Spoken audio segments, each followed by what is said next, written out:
Bonjour, bienvenue dans ma ferme. Ici on élève des larves de mouches soldats noirs. Ces larves sont destinées à la fabrication de protéines pour nourrir des animaux.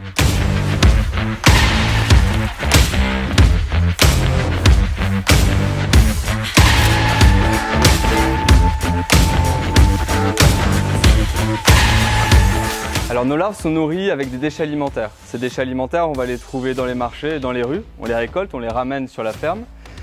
Ensuite, on va les donner à manger aux larves. Ces larves vont les transformer en compost, comme on peut voir ici, cette matière noire.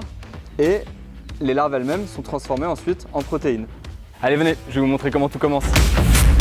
Et voilà, c'est par ici que tout commence, dans ces fameuses volières. C'est là où se trouvent nos géniteurs, les fameuses mouches soldats noirs, qui vont pondre des œufs. Ces œufs vont ensuite se transformer en larves. Ces larves vont ensuite manger le déchet organique qu'on a pour le transformer en compost. Et les larves vont elles-mêmes être utilisées comme protéines, comme base alimentaire pour des animaux.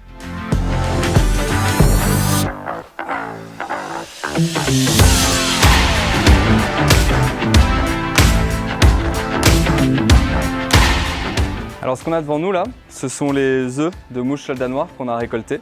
Les mouches vont pondre les œufs dans ces pondoirs. Ensuite, on va récupérer les œufs de ces pondoirs pour les mettre dans ce bac. Une fois qu'elles vont éclore, elles vont tomber directement dans un substrat qu'on aura préparé au préalable.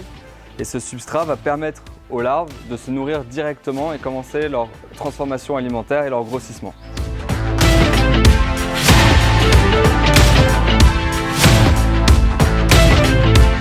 Donc là, ce qu'on a devant nous sont les déchets organiques broyés. C'est les déchets organiques qu'on avait récupérés dans les rues et dans les marchés.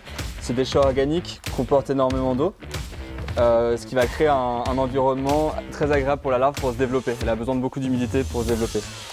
On va le donner, donc on va donner 6 fois la quantité de nourriture par rapport à la quantité de larves dont on a besoin. Et elles vont manger pendant 7 jours dans le bassin afin d'atteindre leur taille adulte.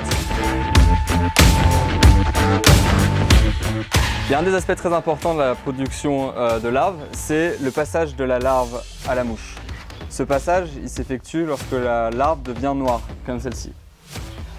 Pour ce faire, il faut les mettre dans des bassins spécifiques, comme cela, on en a plusieurs, qui leur permettent de grossir au maximum et d'engranger assez d'énergie pour leur phase de mouche. Une fois qu'elles ont assez mangé, elles vont monter par cette petite rampe, tomber dans ce bac, on les récolte et on les met dans les volières.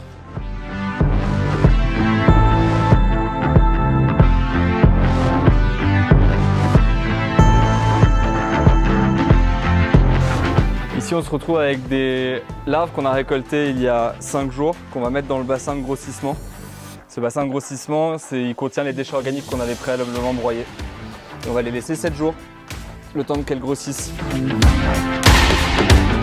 Alors là, on a les 3 produits finis devant nous. On a de la larve séchée, ensuite de la protéine qui est extraite de cette larve, et après le substrat.